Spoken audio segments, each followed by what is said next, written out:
Hi, this is Martin Drummond with Progressive News. It's Friday, October 18th, 2019.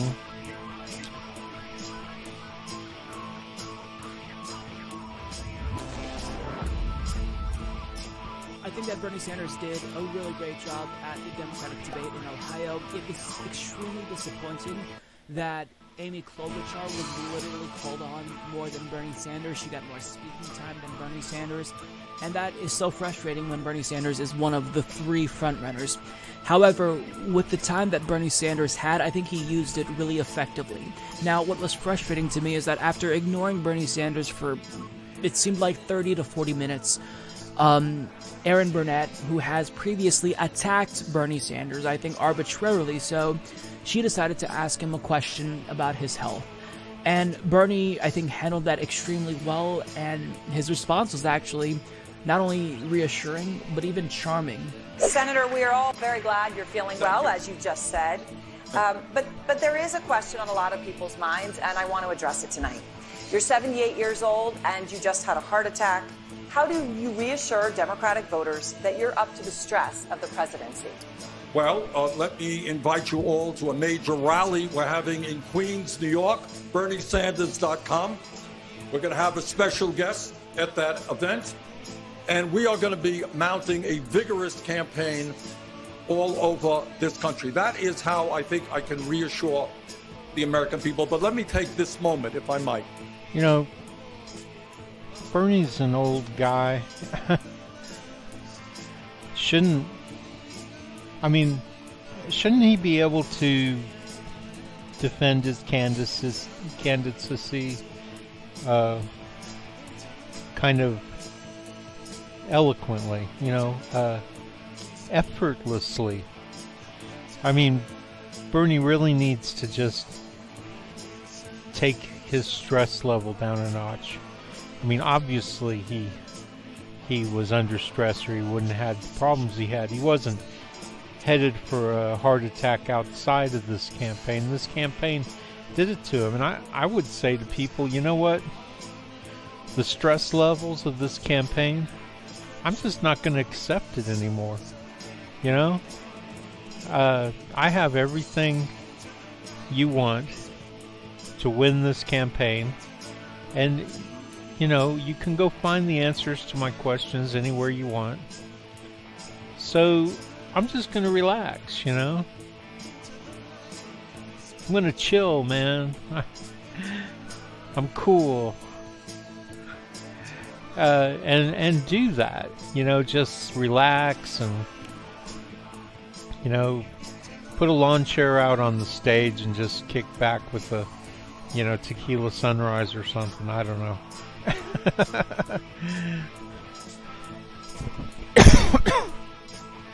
A cooler and a six-pack of your favorite beer. The whole thing's ridiculous. Everything about the establishment is just fucked up, man. Let them all sit down. I really don't want to see them standing for however long it is.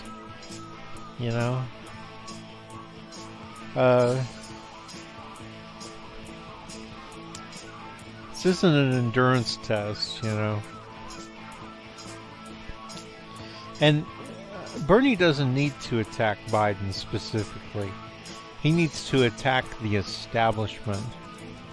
That's a winning strategy. I think he can define the other candidates like Warren and Biden as establishment candidates, and then just fucking go after the establishment. Go after the DNC, go after the Clinton camp, which is still actively campaigning against him by endorsing just about anybody who will run against him, who is willing to, once elected, not represent progressives at all, and really not represent any Democrats or even any Republicans who would vote for him, for them. So, let's go after the establishment and nail the establishment candidates along the way. You know, you can mention who's establishment. Yeah, he did, though. He did talk about, well, maybe we should all just take, you know, tons of money from the rich and da-da-da. And, you know, he was looking right at Warren, so... And I just saw that in a clip because I couldn't avoid it. Because I won't watch this stuff, just like I won't pay attention to negative polls about Bernie. There's no fucking way they represent the reality out there. I mean, just point out the establishment is the main obstructionist to just about everything that progressives want, you know. And tout the progressive movement, you know, like me and all of the other people. Talk about how great we are and how we don't give a fucking shit about your money, and we don't, all we care about is everybody else. I mean, I don't want any money. I need my health care and I need my food and stuff like that, because I've been, even though I'm sorry, but I'm just going to say I'm like the smartest guy in the world. I'm wonderful. I make great music. You hear me playing guitar there and singing, and I have amazing ideas. You know that I can make you immortal.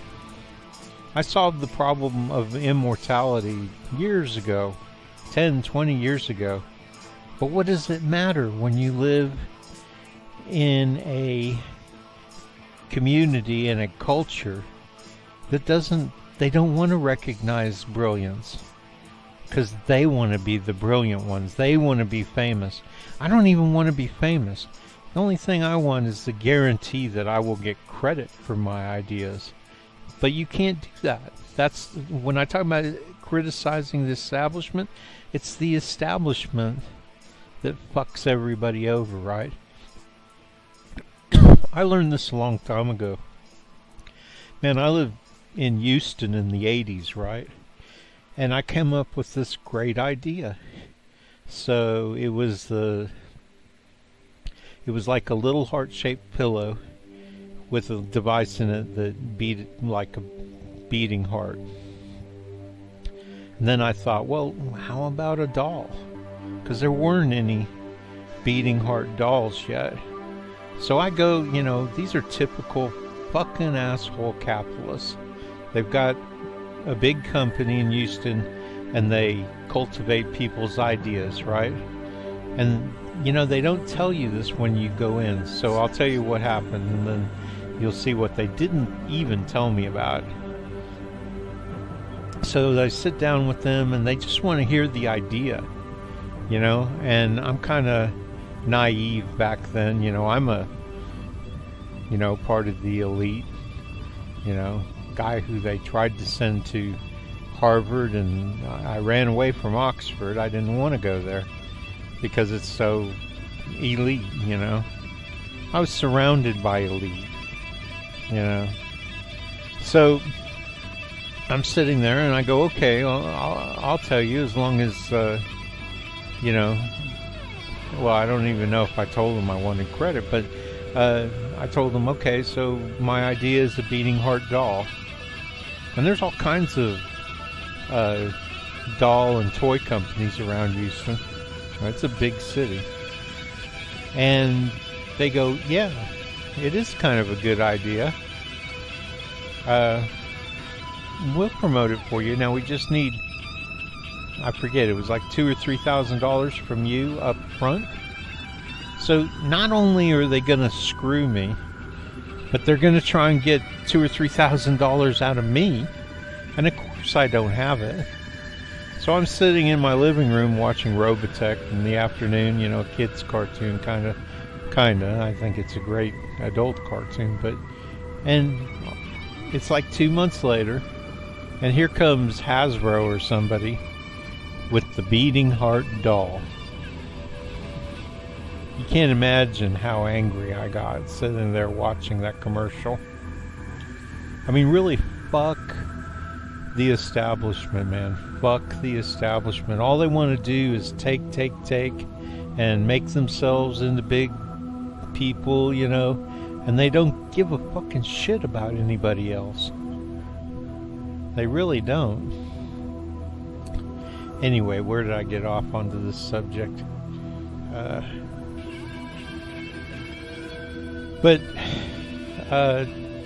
So, you know, point out the failings of establishment Democrats in general. I mean, and define what an establishment Democrat is, and go after them like you did, Bernie, with talking about taking money from them, because really in the end that's what secures a politician, because that's a promise to do what they want you to do instead of the American people.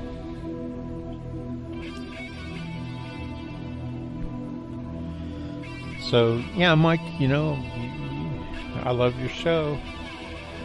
I'm really not criticizing you here, but I think a little bit different. I think I'd do it a little bit different.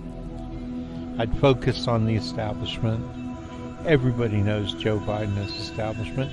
Most people know Warren is, and I would make it clear, you know. And I'll tell you what, Tulsi doesn't look establishment, but, you know, I just think that she's a house of cards. I think she would fall to them immediately upon being elected.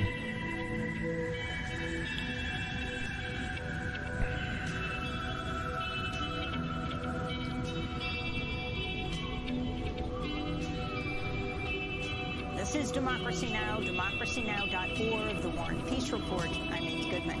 Christopher Columbus arrived in the Bahamas 527 years ago this week, unleashing a brutal journey. Yeah, you know, I think it's about time that Native Americans start thinking of themselves as Americans, and that we go after their equality as American citizens, instead of this vain hope that they have that they're going to, you know, achieve any form of a foreign nation. If you think that Indians are ever going to have a legitimate foreign nation on the continental United States or Hawaii or Alaska, you're just fooling yourself. You're fooling yourself as bad as if you think Palestinians are going to get, you know, Palestine back. It's not going to happen, man. We fought a brutal war to bring them to their knees and take over their land, and now we have it. Now I think their best hope is in becoming Americans and letting the progressive Democrats give them equality so that we're all one people, you know. And I mean, they're just constantly, I understand they don't have anything close to equality, and that they suffer from poverty and alcoholism and all this stuff, but really, you know, support us, because progressives will be the best thing that ever happened to minorities in this country. Trust me. When we achieve social justice and social equality, that's when minorities win. Okay? And, I mean, if you live in the United States, you're American. Don't think that reservations or whatever have any kind of legitimacy, because they're all under the Bureau of Land Management, only in their own eyes. All treaties were broken, and usually because Native Americans got fed up and then they attacked and tried to take their rights. And of course they were brutally crushed, and they lost claim to their treaty by that. I mean, everybody thinks, I mean, you're trying to rewrite history if you think that it was just the American government breaking treaties. There were, every treaty I've read about, there was an attack by the native population, and then they were crushed and their treaty rights were gone. So, you know, Indians love to portray that. Native Americans, I call them Indians because they're indigenous, okay? And you know what? They're not even indigenous. Do you think there wasn't people here when they came across from China and Asia on the land bridge, on the ice bridge, or wherever? You know, they conquered this country too. May have been 10 or 12,000 years ago, but they did it. And so far, I haven't seen anybody show that there were people here before that, because we really don't do any archaeology in this country.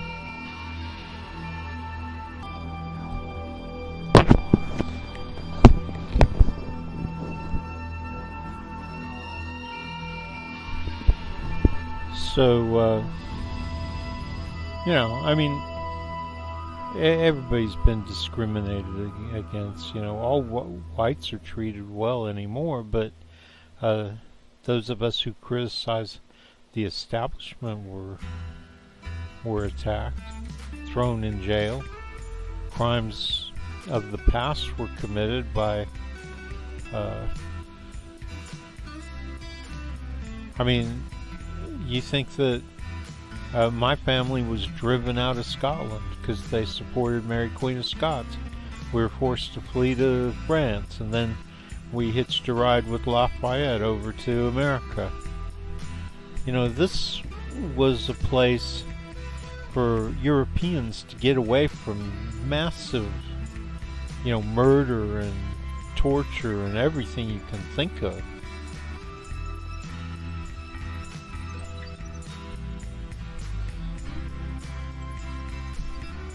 You know, should I require reparations from Britain?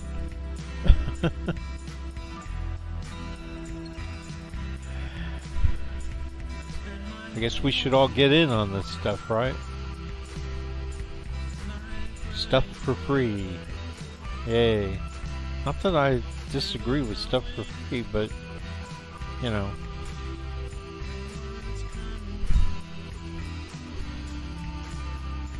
I mean, our ancestors were shit upon.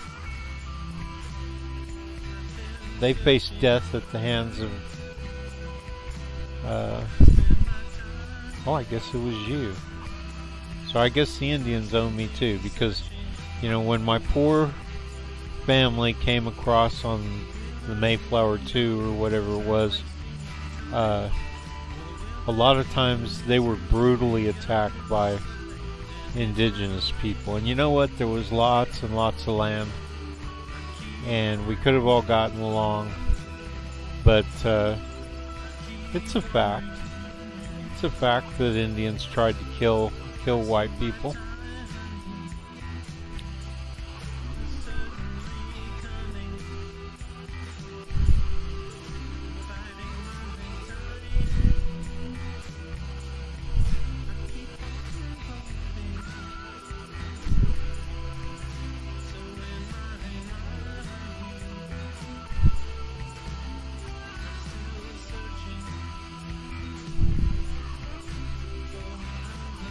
Okay, I think I've already covered Bernie's health, right?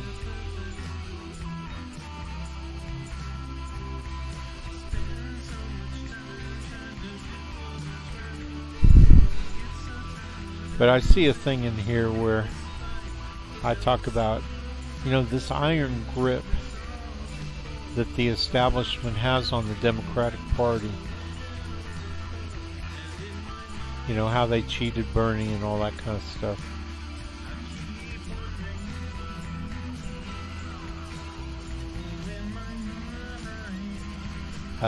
You know, it's a non-stop war upon me and the progressive agenda.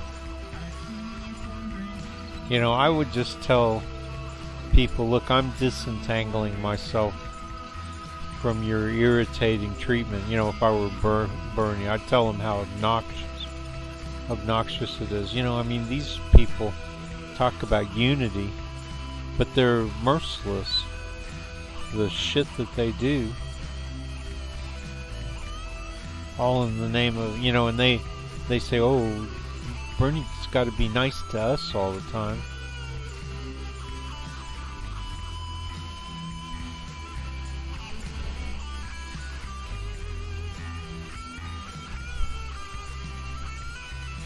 In about 35 hours, candidates are going to take the stage. There's a really important document that was actually released from 2012. I'm getting it up now. From the Defense Intelligence Agency. This is from the U.S. government. And this is thanks to Brad Hoff. You know what? The U.S. government produces mountains of materials that represent everything from the most crazy shit. Because they're people. There's thousands of them telling their bosses what they think, right? And, you know, this is one guy talking about how we should align ourselves with, I don't know, he doesn't really mention any names, but,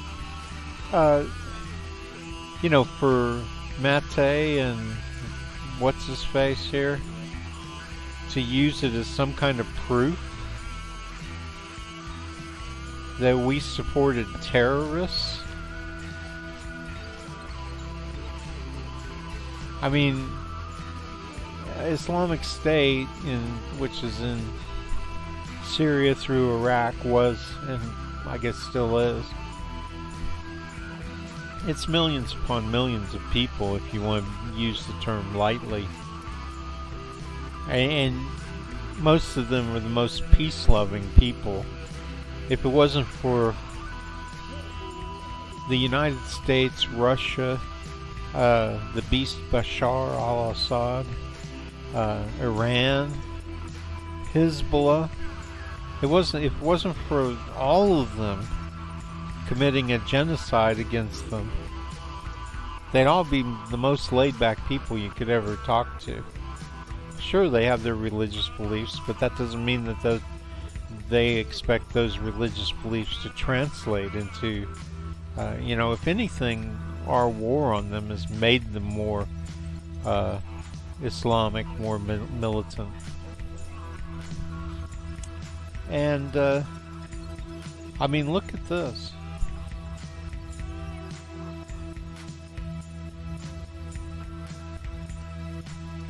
I mean, that's the closest thing to an atomic bomb as you're ever going to see. That is a vacuum bomb. I mean, for like a mile around, it sucks the air out of the atmosphere. People literally suffocate. Not to mention how big the explosion is at the heart of the explosion. I mean, it's just massive. It literally is the size of a small nuke. Russia should be ashamed of itself. My God, what are they thinking?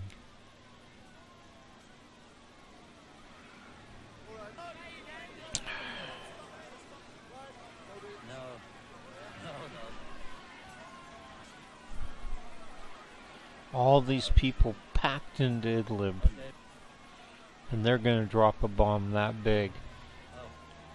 That's amazing. And you guys are going to talk about Islamic State, and, you know, what do you want? Do you want us to should we just nuke all the Muslims from in between Turkey and Saudi Arabia, just nuke them all out of existence and let all the other people who are killing them have their way? It might be more merciful than what you're advocating. The slow brutality, the genocide goes on for years. It's gone on since 2011. I mean, you motherfuckers need to see what you're advocating. You're literally advocating murder and genocide, and you act like it's all in the name of peace and love, and oh, we've got to... Where do you get off? You know? And Max, I know that you know the truth about the Beast Bashar. You know, every once in a while I'll see you go after Al-Qaeda and all this stuff, which, you know, I mean, Al-Qaeda barely exists. It really only exists as a philosophy. And you know what? I'm trying to find, for years I've been trying to find the flaws in their philosophy. I mean, what do they advocate? American troops out of the Middle East and all Muslim countries? Is that a radical idea? That they don't want, you know, is it a radical idea that I don't want Russian troops in the United States? I mean, most of America would go fucking nuts, man. They'd be attacking them every day. So there's that. You know, Al-Qaeda, yeah, maybe advocates, you know, Sharia law or whatever, you know, the Muslim beliefs. Well, that doesn't mean that they're not open to, you know, democratic forms of government, as long as they're able to keep, you know, their religion. Because let's face it, I agree with everybody that their backward religion needs to, we need to let it die, you know, over years and years. Just like Christianity's died, you know, as people decided they didn't want to go to church and that they couldn't believe in everything that's in the Bible. And, you know, it's slowly being allowed to die. The same thing would happen to Islam.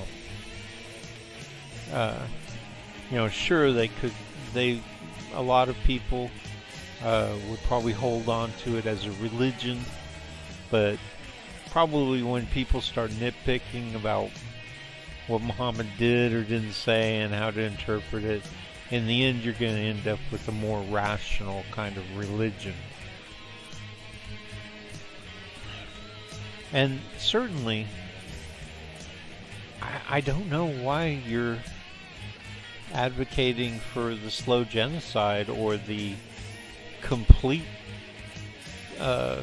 oppression of Sunni Muslims.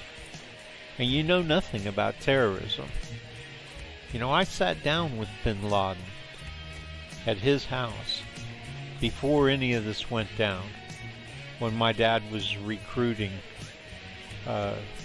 Saudis to go to Afghanistan. He wasn't ever nuts. He wasn't really that bad. Not yet, anyway. And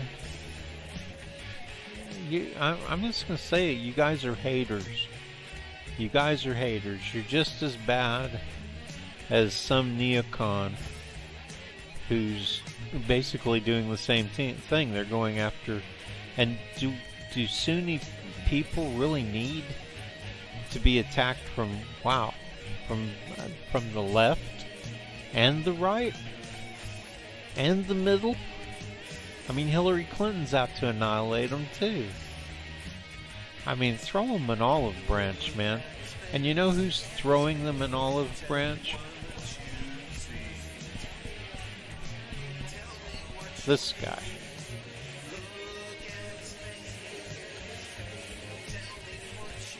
Somewhere in here we'll see where he's,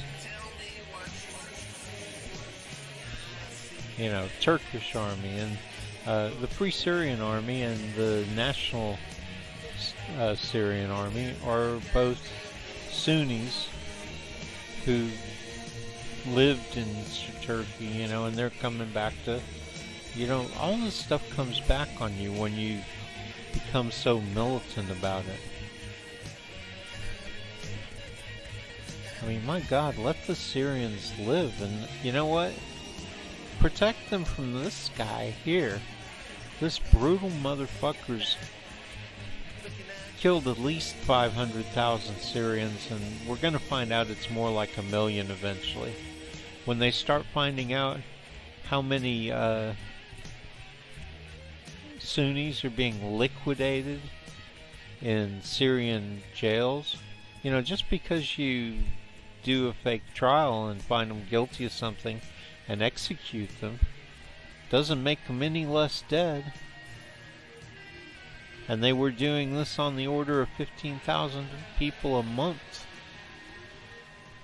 back during the war. I think that was how much.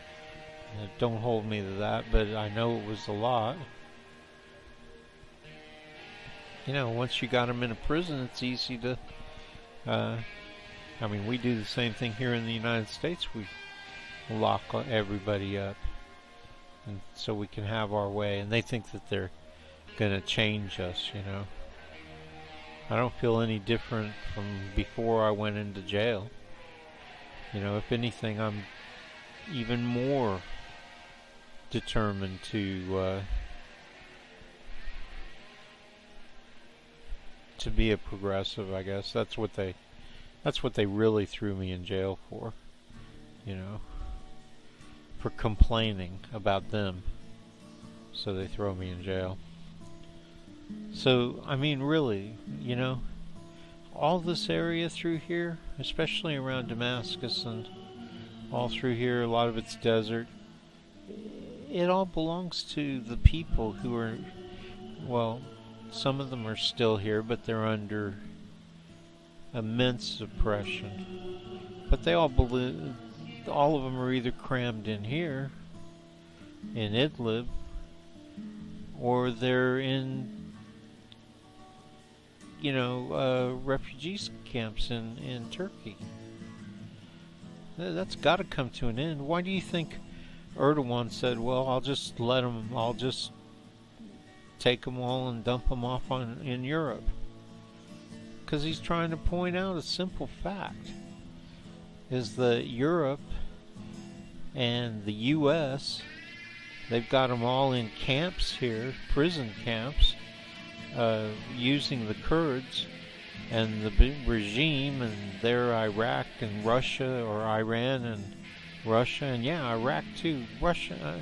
Iraqi troops, you know, Sunni or Shia troops, are actually fighting in Syria. That's our country, Iraq, right? We took it over. We trained them. We trained the Shia in Iraq, and the government is Shia in Iraq. And now they're fighting in Syria for Bashar al-Assad with our training and probably some of our weapons. I mean, does that illustrate the madness of all the shit that's going on? I mean, it's got to. So, you know, as much as I love the Gray Zone, I loved it a lot more before Mate and this guy came in and started talking, you know, all this fucking conspiracy bullshit about the United States supporting Al-Qaeda. What are you, fucking nuts? We've never supported Al-Qaeda. We've never, you know, just because we train troops, they could have been formerly Al-Qaeda. They could have been formerly IS. It doesn't really matter. Now they're working for the United States to do whatever. Of course, that's not really a good thing, but because they're not necessarily going to, I mean, they're probably fighting, you know, for our side, but anyway, the point is that it's not like we're training Al-Qaeda. It's not like we have, you know, Al-Qaeda training camps where they're training to attack the United States. I mean, that's just nonsense, man. You guys are bullshit. And I know you're young, and you know what? I'm not going to give you a pass because you do this continuously. So you guys need to get your shit together. Stick to Venezuela. You got your facts right on Venezuela. You got your facts right on Nicaragua. You understand what's going on in Colombia and in Brazil and other countries down there. Just stick to that. Stay away from Syria. It's not like you're foreign policy experts. You're just amateurs. And Max Blumenthal, you know better. You know better. And you go over there to Syria and you run around in completely the beast Bashar's control. You know? Do you think he's not making sure you don't get to see exactly what he wants you to see? You dumb fuck. Go over there to Idlib. Go and talk to Muslims in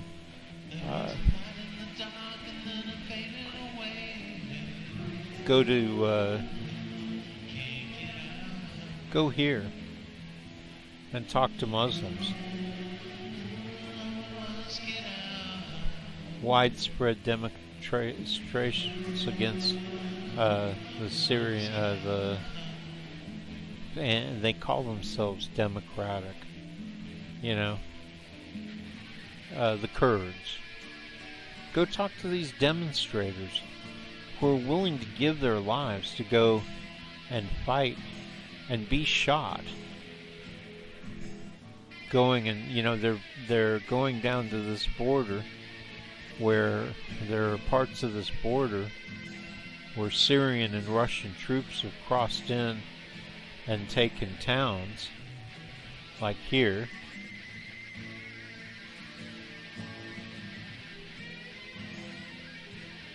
You know, rejecting these pro-Bashir, the beast Bashir, because the beast Bashir's crossed over here, crossed the Euphrates, and they're taking, well, this is near Raqqa, but it's happened in a number of places along the river where they don't want the beast Bashar. Nobody wants the beast Bashar. You know, if you go in and you go here, yeah, the beast Bashar will take you to a town where they've brutally oppressed Sunnis, and the Sunnis know better than to say anything against it, because if they do, the next night they'll come in the middle of the night and drag them out of their house, take them to a prison, and on Monday morning they'll tell them they're transferring them to another part of the prison and take them into a room and hang them. Or beat them to within an inch of their lives, or electrocute them. You know, put bamboo under their fingernails, whatever. Yeah, you can get people to talk good about you if you just, you know, torture them to within an inch of their lives.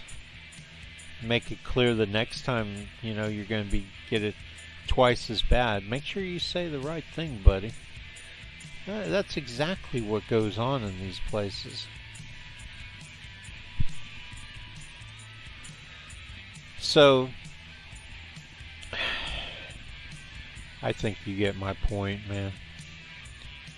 Let Turkey handle it. We've been looking for, you know, I believe I've said many times that we need countries in the area to step in. Well, nobody can protect the Sunnis, and they deserve protection, they need protection, than Erdogan. Just let him do his job, and, you know, let him teach Russia and the beast Bashar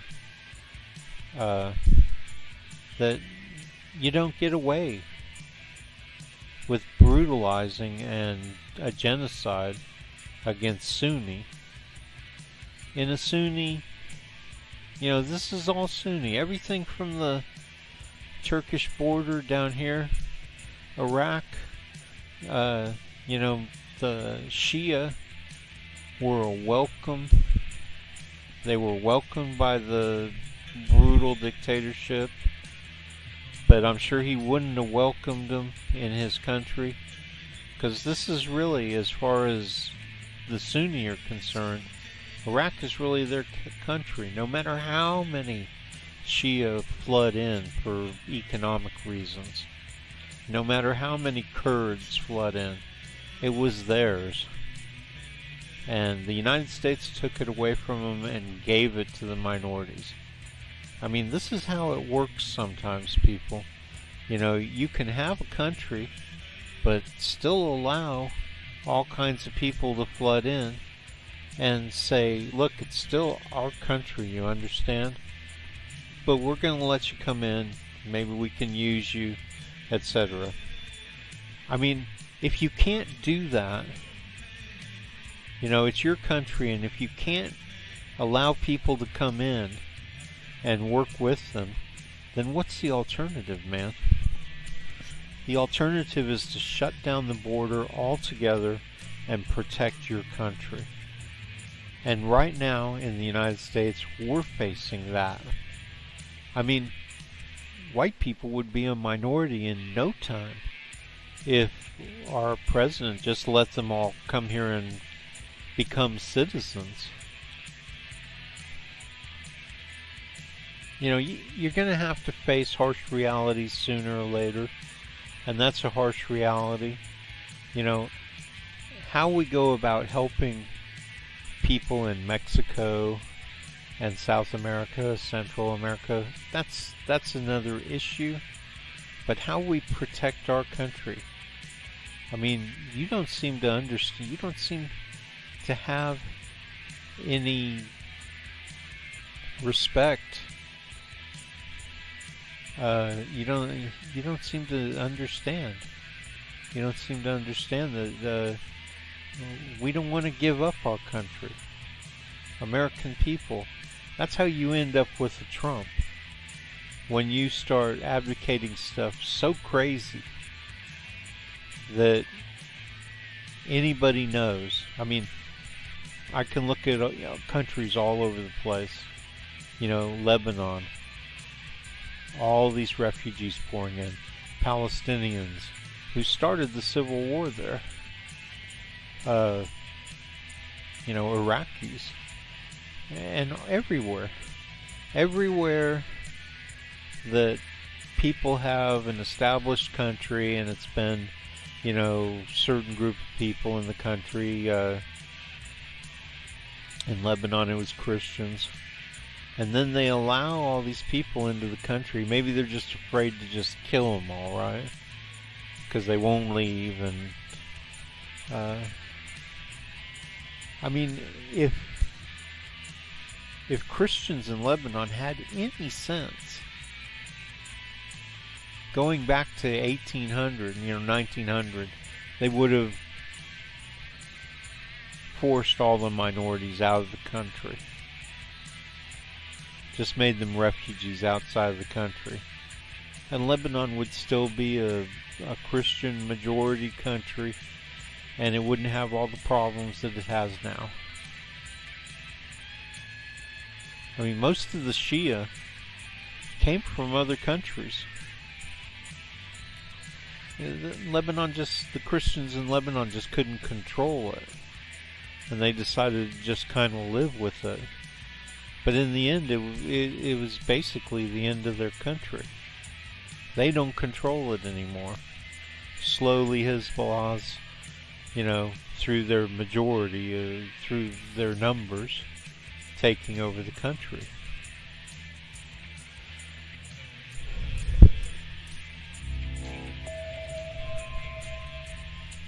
Welcome to the Real News Network. I'm Greg Wilpert in Arlington, Virginia. The Democratic presidential candidates' debate on Tuesday evening showed a mostly unanimous position among the candidates with regard to President Trump's decision to pull out U.S. troops from Syria. Almost every one of the 12 candidates on the debate stage denounced the decision, saying that Trump was leaving. Okay, I've already explained to you last week that Trump didn't decide to pull out of the country, and in fact he hasn't actually pulled out. He's just pulled back. But he was faced with the Turks just coming. They're coming. And he decided to get the United... I mean, they were in danger. Just like Syrian troops are in danger for going in there and facing off with Turkish troops. I mean, he made it really clear. Here we come. Get out of our way. And he's even making that clear to the Kurds. You know, everybody whines about the Kurds. Well, you know, they do have the option of getting the fuck out of there. And this, over and over and over again, I'm hearing that this is this agreement, and Pence is a fucking moron, man. He shouldn't have even gone to Turkey. He had no sense whatsoever. And he calls it, he's the idiot who tells the press that it's a ceasefire and that Erdogan's going to back off and go back to Turkey. What a stupid fuck he is. Because there's nothing could be further from the truth. It's a pause. And it's a pause to give the Kurds and the Syrian army who rushed in to get the fuck out of the way. Because just like before, he said, we're coming through. And he's going to take everything that was Kurdish. He's going to take it all. I would be surprised if he gives up any bit of it. So he's paused the offensive to give everybody a chance to move out, and he knows they won't. So he's just going to let them sit there and defy him, and then I would assume he seems pretty serious. The shit's going to hit the fan, man. So in 5 days or whatever it is, you know. And it also gives him a chance to reinforce his troops where he needs to, and he's more capable of reinforcing his troops. You know, man, the Syrian army and their allies are in disarray. There's not enough of them, even with Iranian, because if you look at this map, well, it's not on there anymore, but the PMUs, Iranian troops from Iraq. How do we let this happen? I don't agree with us being in Iraq, but we're there, and theoretically we're in control, and these Iranian-backed Iraqi troops that we trained are coming across the border. I mean, they came in through this border crossing. They're supported by the beast Bashar, and they're coming in to fight. Israel, you've been bombing the shit out of them. Go ahead. Bomb the fucking shit out of those PMUs. Teach them that they have no business in Syria. And for you assholes like Mate, who talk like the beast Bashar is the legitimate leader of the country, they're not. In fact, there's a government of Syrians in Turkey, and they're probably still governing Idlib, and they'll probably govern this area when the Turks get done. They're more like the legitimate Syrian government. The beast Bashar is a horrible dictator. He needs to be taken down.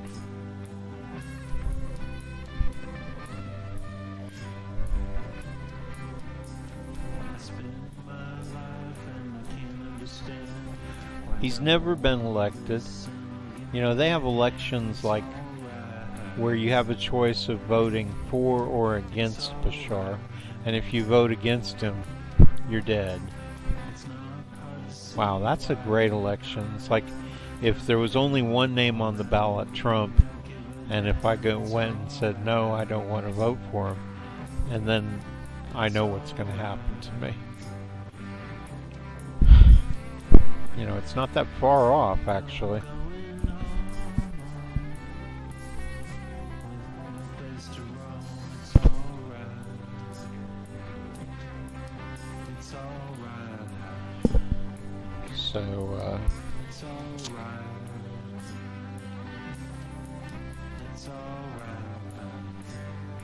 So this is nonsense.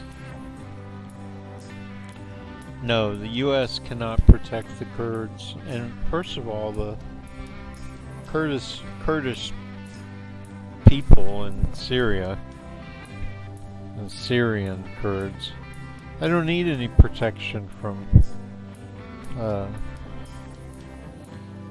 Erdogan. As long as they haven't been fighting with the Kurds, the YPG and the SDF, and even the SDF doesn't have to worry as long as they get out of there. You know, everything. This is kind of like when you talk about establishment Democrats.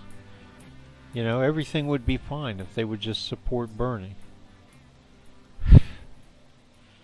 But they're too fucking stubborn. And I'm sure a lot of the Kurds in here are too fucking stubborn.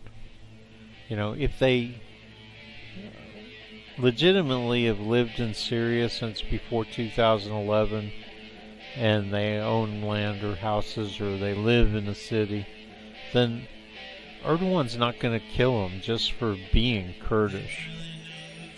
I mean, this is nonsense. And you know, I think in a lot of ways, people who think all this shit about this offensive are playing into some kind of long held anti-Turkish views, as the Turkey is the greasy little guys who are very crooked and mean, and you know, that's not fair. That's not fair.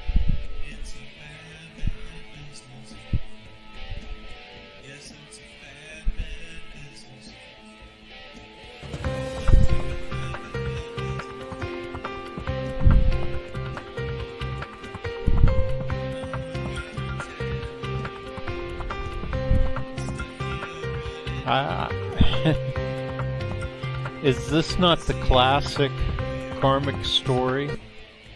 Right? I mean, think about it.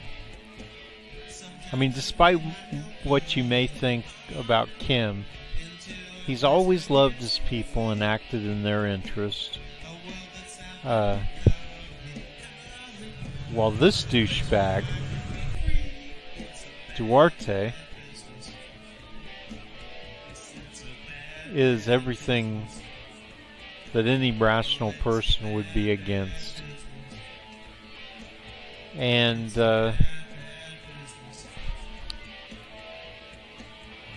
mean, he's a douchebag. He's busy slaughtering his own people over drugs. And probably the people he's slaughtering are actually really people who would very likely be anti-Duarte and whoever. So of course the US backs him and Trump backs him because he loves anybody who will brutally crush any of the enemies of whatever.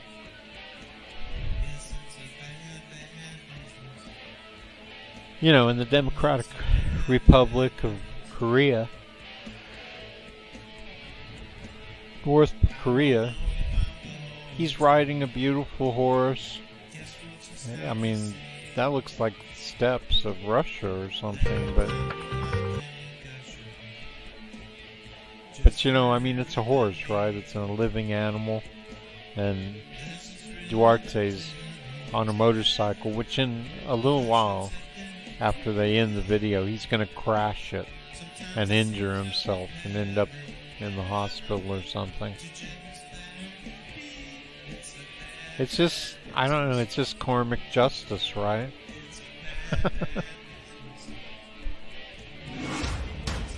I want to give you an update on the situation with Harry Dunn, a 19-year-old in the UK who was killed by the wife of an American diplomat. Now, that is obviously a tragedy, but the pain for Harry's family did not end when Harry was taken from them. It actually got worse even today. So we want to start from the beginning if you don't know about this case and give you details about this. So Harry... Well, I do know about this. And, you know, who's going to be surprised that Trump is uncouth, right? And that he's a reality TV show guy, you know, and all this stuff. But it's just another one of these. I mean, like 90% of the damage report, which is out of TYT, and it's the only one I'll keep a subscription to because they have quite a few videos that I approve of, but so much of it is just like ridiculous antitrust Trump stuff. I mean, I don't think there's any point. I know about Trump. I guess it's for other people, you know, maybe for Trump fans, but there's no point. There's no point. I know everything you can tell me about Trump. I know whatever you want to tell me, I know already. You know, that's like on Facebook, man. I just get all this crap from Trump's or from anti-Trump.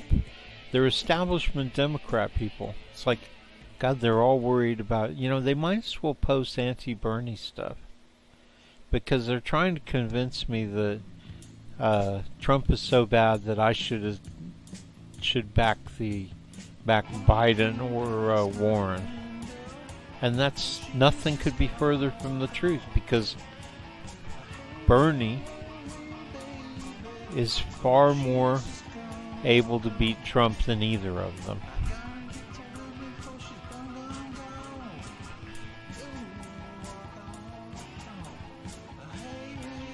So you know what?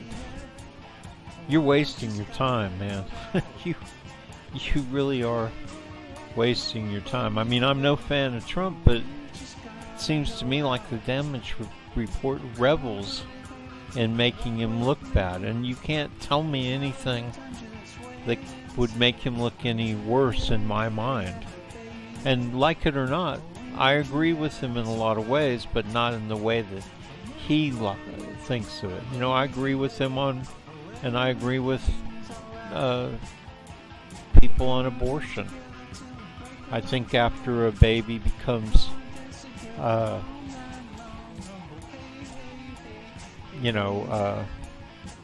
baby, so after they become self-aware, that they're a baby and they deserve all the rights of a human being.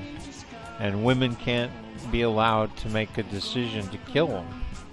That's murder once they have the rights of a human being.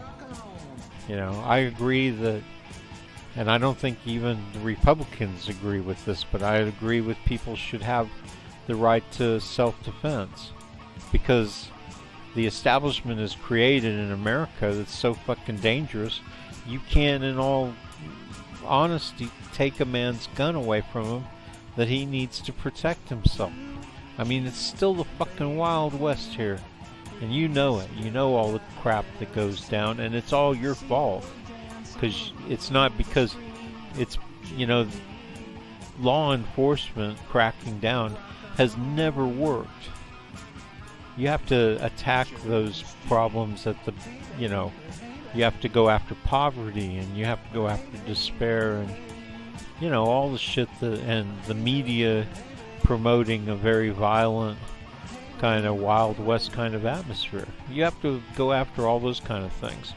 You can't just lock everybody up and hope that they're going to come out better off, you know, less likely to commit crime.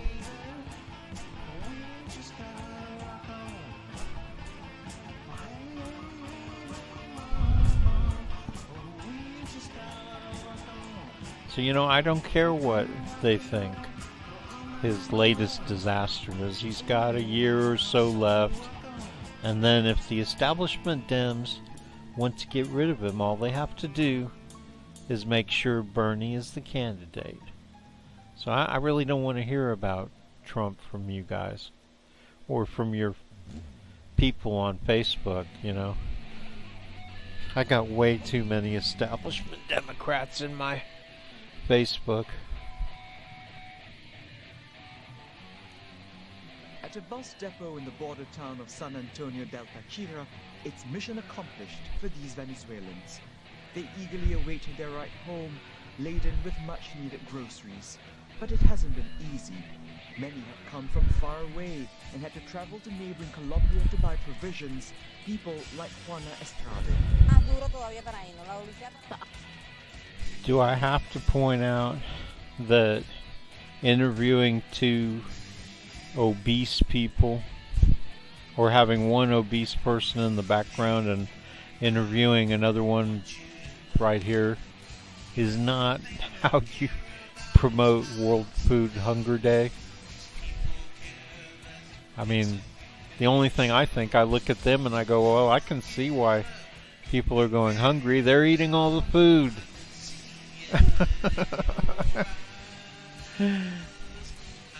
Yeah, I mean,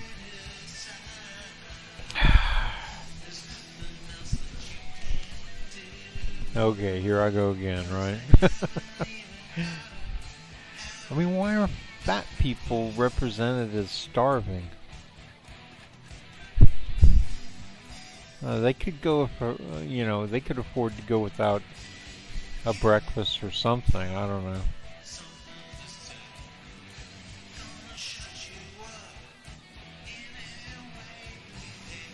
What's really sad about it is I pray for the president all the time, and I tell him that. No. You are just an out-and-out liar. I mean, you may pray that he backs you more often, and that, you know, he gets weak and he doesn't support you guys, but you guys fucking hate each other.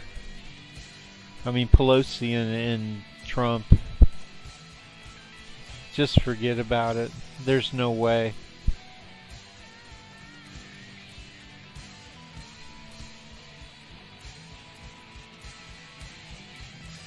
There's just no way. I'm sorry, but I can't even, I don't even know what to say. You know, establishment Democrats and Trump supporters, you're all unbelievable. Not any of you should be running the country. Country should be run by progressives. Progressives would, first of all, give people the benefit of the doubt and look into things. I mean, you guys are just into identity politics. You just, boom, you go after each other on everything. And then the worst thing is you got progressives who are wonderful, good-hearted people who, for the most part, see things the way they are. And when we come into the arena, we face identity politics from both of you. It's ridiculous. I mean, establishment Democrats should just get out of the game and support progressives completely. Progressives used to run the Democratic Party. You know, FDR, Martin Luther King Jr. I mean, these people were progressives. And you guys have stepped in and fucked everything up, establishment Dems.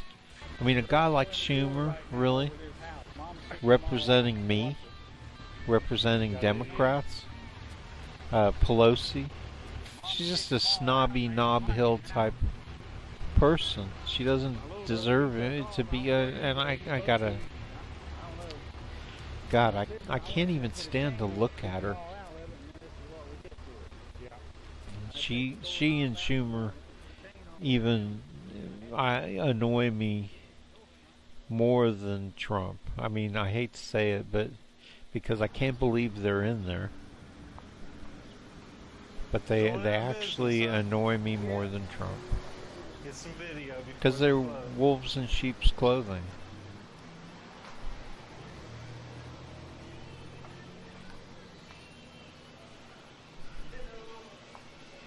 Now see, I did this video back during Obama.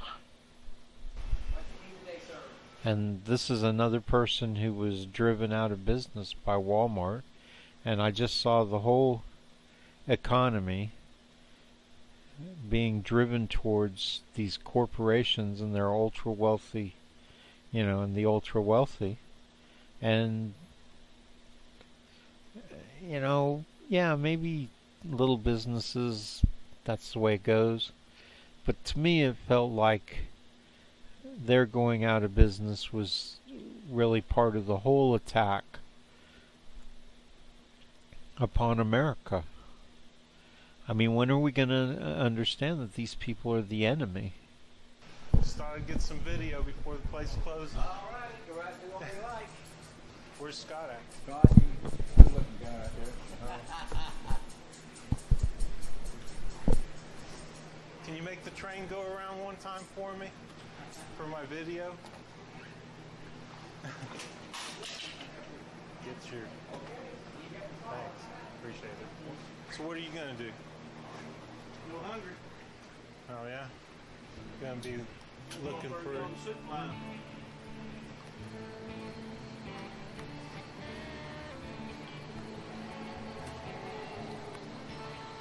Line up about 11, so I'll park up for about 10:30.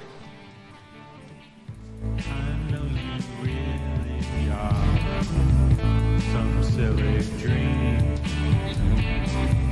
that limps into my life with the same old scheme. Nothing in this world is just exactly what it seems. Just playing games with life and taking to extremes. I spend my time standing by to see what's next, just to get high. And by the way, that's nothing to do with drugs. That's my addiction to news and truth and facts. I mean, this was a ways back, but I was already writing and definitely looking up, but I was working back then. I was the working poor. I mean, I barely could feed myself. I needed to put gas in my car, and gas was $3.50 a gallon in order to go to places and make money, because I had my own little business, because nobody would, I worked fucking shit jobs all my life while I'm telling you, I'm brilliant. I mean, somebody should have put me in charge of like NASA or something. And by the way, I went to NASA in Houston, and I said I would start out as a janitor if I had to work there, just after graduating with a business degree. Motherfuckers wouldn't even hire me as a janitor. I mean, this has been the story of my life. Right out of school, I ended up getting a job parking cars, in a parking structure. With a bachelor's in business administration. Well done, people. It's not like I didn't do my time. It's not like I didn't have telemarketing jobs all through. I mean, I even sold prearranged funerals with the Guardian plan. Telemarketing funerals. My God.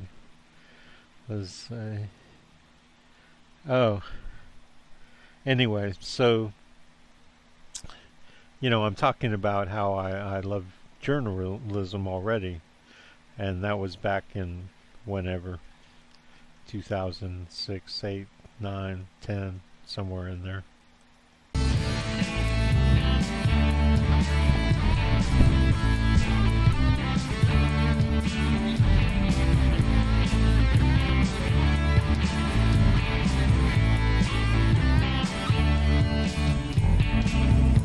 It's not that I don't care or that I don't see. I want the same old thing for me. I guess it's just that I can make it clear of some stupid thought that we all hear. I spend my time standing by to see what's next, just to get high.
That up on YouTube and tell everybody he's feeling sorry for himself. Yeah.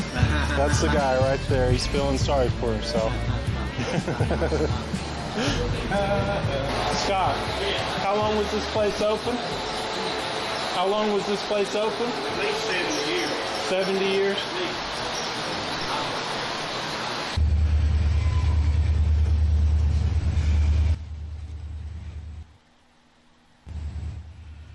Yeah. I was living in Russell, Kentucky, which is a little railroad town on the Ohio River, across from Ironton, Ohio. You know, and I mean, just to make it perfectly clear on the guns thing, I mentioned the guns. You know, if you could make me feel safe, you know, if you could lower the crime rate, down low enough that I felt safe, I would give you my guns. You know, I would give you the firing pin out of my... I mean, I still own a shotgun that my great-grandfather... well, it came to me from my grandmother, but, you know, gave me. You know, so that's a family heirloom. But, you know, if you wanted to take the firing mechanism out of it, but I'm going to keep it. And you have to pry it from my dead hands, so figure that one out. You might want to think about, you're not going to take stuff like that. I've also got a 22 lever action, but go ahead, you know, remove my ability to defend myself when I don't have anything to defend myself against. So you know, and a couple other things about, you know, like Ro Khanna's talking about how does Trump care about non-American lives, talking about